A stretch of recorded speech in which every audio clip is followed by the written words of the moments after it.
बहन श्री जसवंतीबेन, માંડવી નગરપાલિકાના પૂર્વાધ્યક્ષ વસંતભાઈ, રાજચંદભાઈ,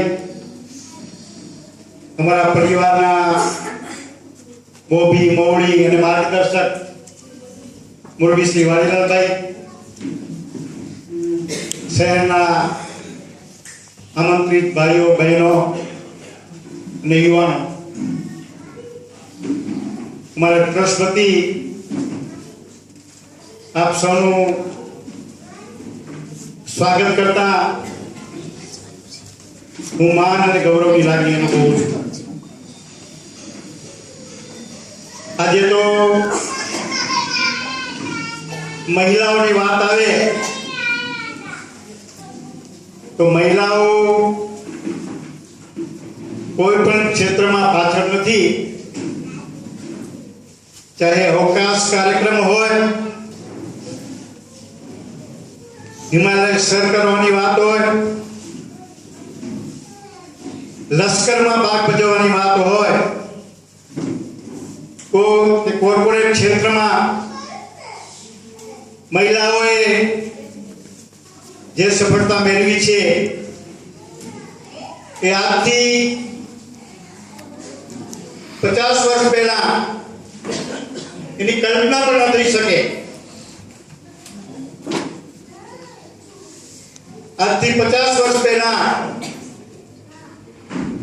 અમારા કાંતાબા મુંબઈ છોડીને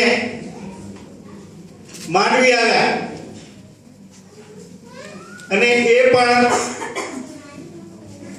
આજે ભલે અમે થોડા એડવાન્સ કહેવાતા હોઈએ પણ તે વખતના કન્ઝર્વેટિવ કુટુંબમાં એ વાડીલાલભાઈને પરણીને સાસરે આવ્યા અને તે વખતે માત્ર ઘરકામ કોણ સારી રીતે કરી શકે એક કામની યોગ્યતા પર વ્યક્તિની યોગ્યતા થતી। તેવા સમયે એમણે સમાજની બહેનો, અમારા સમાજની જે આ રીતે જાહેર જીવનમાં ભાગ ન લઈ શકે, કોઈ સંસ્થામાં મેમ્બર ન થઈ શકે, એ જોઈને એમણે ઠાણ લીધી કે મારે પહેલા તો સમાજની મહિલાઓ માટે કંઈ કરવું છે અને એમણે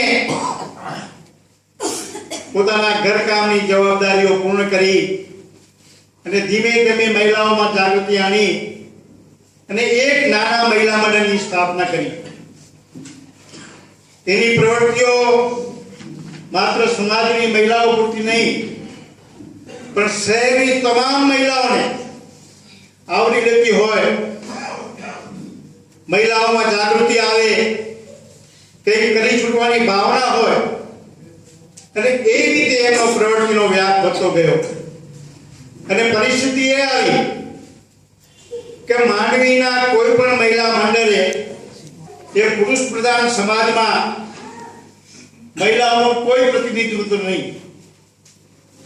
એમણે ઝુંબેશ ઉપાડી લડત કરી અને છેવટે સમાજના મોવડીઓને, ટ્રસ્ટીઓને કન્વિન્સ કરાવી શક્યા કે મહિલાઓના પ્રશ્નો હોય, મહિલાઓની રજૂઆત હોય, સમાજમાં પ્રશ્નો હોય તો મહિલાઓનું પ્રતિનિધિત્વ હોવું જોઈએ અને એ પ્રતિનિધિત્વ આ લોકોએ સ્વીકાર્યું, એ મેળવીને જંપ્યા, મહિલાઓને પ્રતિનિધિત્વ આપ્યું। ત્યારે એમણે બીજી ઝુંબેશ ઉપાડી કે મહિલાઓને અપૂરતું પ્રતિનિધિત્વ છે, એમને પૂરતું પ્રતિનિધિત્વ હોવું જોઈએ। પણ અમારા નસીબ જોગે એ અમને અદ્વતે છોડીને ચાલ્યા ગયા।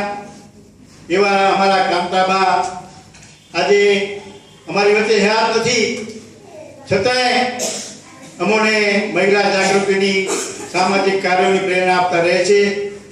એવા આ પ્રસંગે આપ સૌ ઉપસ્થિતોનું હું ફરીને સ્વાગત કરું છું। જય જિનેન્દ્ર, જય હિન્દ।